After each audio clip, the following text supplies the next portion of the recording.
Good evening guys, welcome to study with Sunita channel में। एक बार फिर से आपका स्वागत है हमारे channel study with Sunita channel में। गाइस, आज मैं आपको हिंदी पढ़ाने जा रही हूँ, ठीक है ना। और मैं हिंदी का वही टॉपिक लेकर आई हूँ जो शुरू जिससे किया ही जाता है, ठीक है। तो ये टॉपिक मैं आपके यूपी टेट, सी टेट, जो भी एग्जाम्स होते हैं उन जिसमें आपके हिंदी आते हैं उन सारे एग्जाम्स के लिए फायदेमंद होगा, ठीक है। और ये जो मैंने क्लास ले रही हूँ मैं जीरो से समझ लीजिए ले रही हूँ, ठीक है ना। क्योंकि मैं वो हर एक छोटी छोटी चीज़ें बताऊंगी इसमें कि जो आपके एग्जाम्स के लिए और फ्यूचर में हर एक चीज़ के लिए फ़ायदेमंद होगा। ऐसा क्लास कोई भी नहीं लेके आया होगा जो आपको एक एक चीज़ बताएगा, और मैं आपको एक एक चीज़ बताऊंगी जिससे आपके किसी भी एग्जाम्स के लिए बहुत बहुत फ़ायदेमंद होगा। क्यों? क्योंकि मैं आपको ये देखिए, मैं पहले ही आपको बता दे रही हूँ, जो ये लेसन है यानी कि हिंदी वर्णमाला, ये आपका क्लास लंबा होने वाला है। हो सकता है 2 4 5 वीडियो में ख़त्म हो। क्यों? क्योंकि मैं थोड़ा थोड़ा करके आपको हर वो छोटी छोटी चीज़ में बताऊंगी जो आपके लिए जानना जरूरी है। और मैं कोशिश यही करूंगी कि मैं जो भी चीज़ बताऊँ आपको वो एग्ज़ाम की दृष्टि से भी और आपके ज्ञान के लिए भी बहुत फायदेमंद होगा, ठीक है ना। इसलिए मैं पहले ही बता दे रही हूँ कि वीडियो लंबा होगा। इसलिए लंबा होगा कि 2 3 4 वीडियो में, क्योंकि मैं स्वर व्यंजन, लेकिन स्वर और व्यंजन में मैं ये हर वो चीज़ बताऊंगी जो आपको जानना है, ठीक है।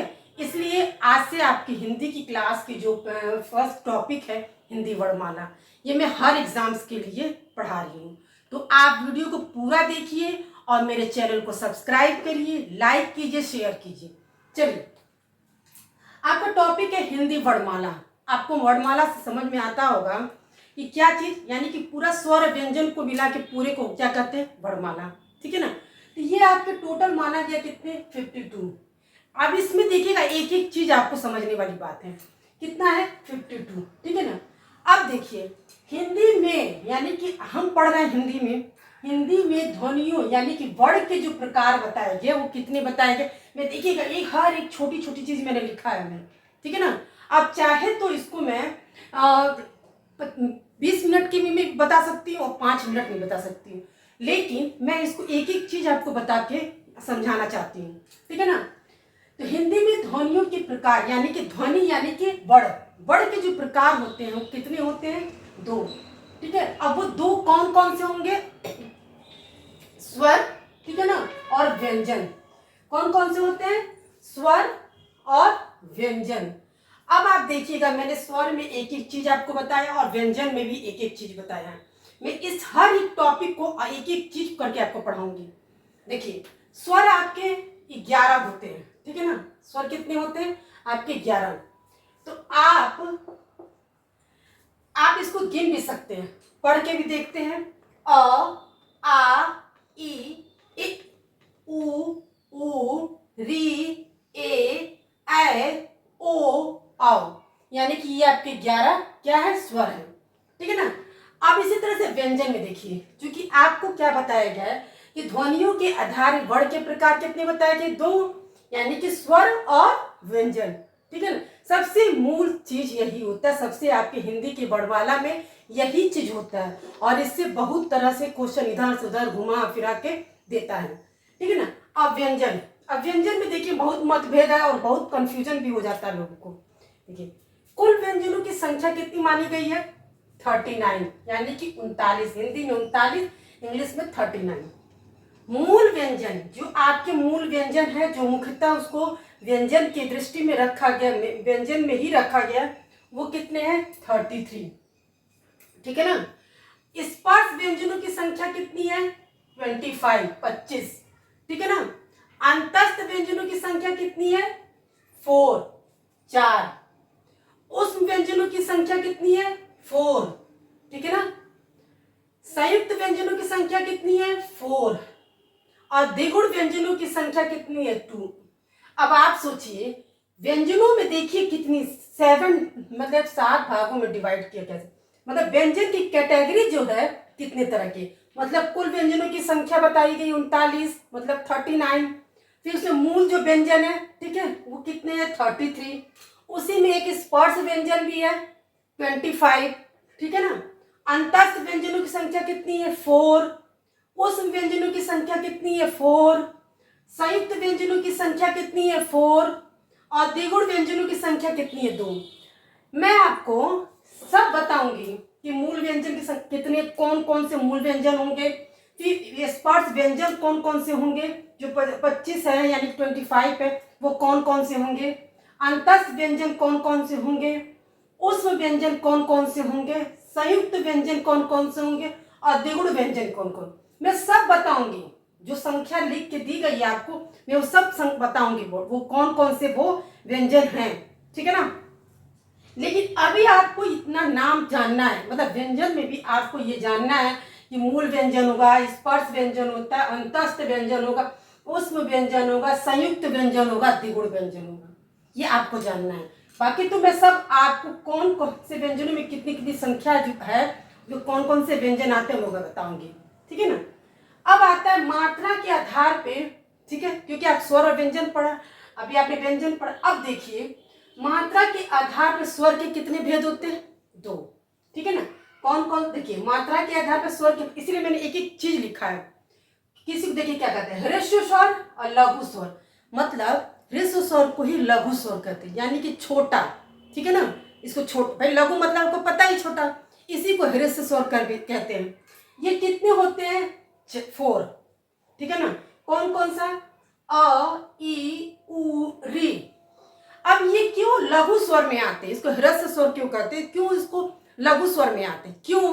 क्योंकि इसमें एक मात्रिक स्वर होते हैं, उच्चारण के आधार पे ये एक मात्रिक स्वर है, मतलब इसमें मात्राएं नहीं होती। आपको भी देखिए अ, ई, उ, री में कोई क्या मात्रा है?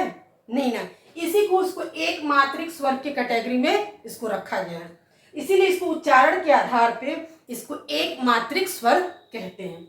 अब आता है, आपने लघु स्वर जब पढ़ा है तो जाहिर सी बात है कोई दीर्घ स्वर भी होगा, ठीक है ना। तो दीर्घ स्वर को हम गुरु स्वर भी, संधि स्वर भी कहते हैं, और ये कितने होते हैं? 7, ठीक है ना। तो इसीलिए 7 और 4 मिलके 11 हुआ जो आपके स्वर होते हैं, ठीक है। इसमें देखिए कौन कौन, जाहिर से अब आप भी अपना दिमाग लगा सकते हैं। 11 में से यानी कि 11 में से कोई आपको 4 निकाल दिए, जो बचेगा सब क्या हो जाएगा? आपके दीर्घ स्वर होंगे स्वर। लेकिन फिर भी मैं आपको बता रही हूँ, आ, ई, उ, ए, ओ, औ, ये आपके क्या है? दीर्घ स्वर। इसी को गुरु स्वर कहते हैं, इसी को संधि स्वर भी कहते हैं। क्वेश्चन ये भी बन सकता है कि दीर्घ स्वर कौन कौन से होते हैं, ठीक है, संधि स्वर कौन कौन से होते हैं, ठीक है ना, और इनकी संख्याएं कितनी है। तो जब आप पढ़ लेंगे तभी तो जानेंगे कि दीर्घ स्वर कितने होते हैं, तो आप बता सकते हैं कि 7, ठीक है। कौन कौन से होते हैं तो आप बता देंगे, ठीक है। फिर आता है मात्रा उच्चारण के आधार पे, इसको हम कहते हैं द्विमात्रिक स्वर।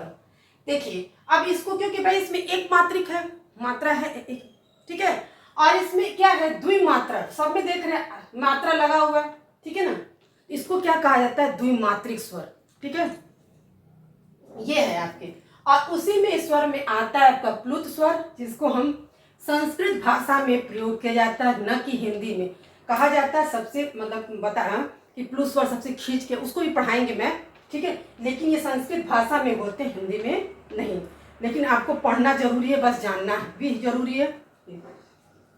आपके पूछा जाता है मात्राएं कितनी होती हैं, तो आपको मात्राएं बताया जा रहा है कि 10 होती है। कितनी होगी? 10, यानी कि 10। आ में तो कोई मात्रा होगी नहीं, ठीक है। आपको आ में कौन, देखिए अ लिखा है तो आ में कौन सी मात्रा होगी? कुछ नहीं, इसीलिए इसको नहीं माना जाए। फिर आ, फिर ये छोटी ई की मात्रा, ये बड़ी ई की मात्रा, ये छोटा ऊ की मात्रा, ये बड़ा ऊ की मात्रा, ये री की मात्रा, ये ए की मात्रा, आय की मात्रा, ओ की मात्रा, ये औ की मात्रा। तो टोटल आपके कितनी मात्राएं होती हैं? 10। यही आपको क्वेश्चन पूछ भी सकता है एग्जाम में कि मात्राएं कुल कितनी होती हैं? 10। अब आप ये कहेंगे इतनी छोटी छोटी चीजें थोड़ी नहीं पूछती है। अरे पूछ सकता है, ठीक है, एग्जाम है, एग्जाम में कुछ भी पूछ सकता है, ठीक है।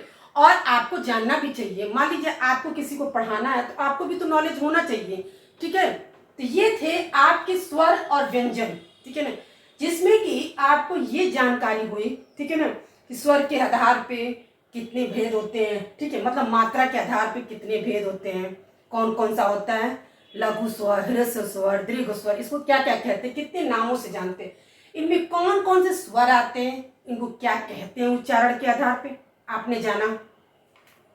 फिर व्यंजनों में देखिए, व्यंजनों में कितनी संख्याओं का नाम दिया गया है, ठीक है, इसको एक एक चीज मैंने आपको बताया। गाइस आज आपको जो मैंने बताया ये बहुत ही इम्पोर्टेंट क्लास थी और ये क्लास 1 है, ठीक है, ये हर एग्जाम्स के लिए बहुत महत्वपूर्ण है। तो ठीक है, इस वीडियो को पूरा देखिए, पढ़िए, ठीक है, मिलते हैं नेक्स्ट वीडियो में।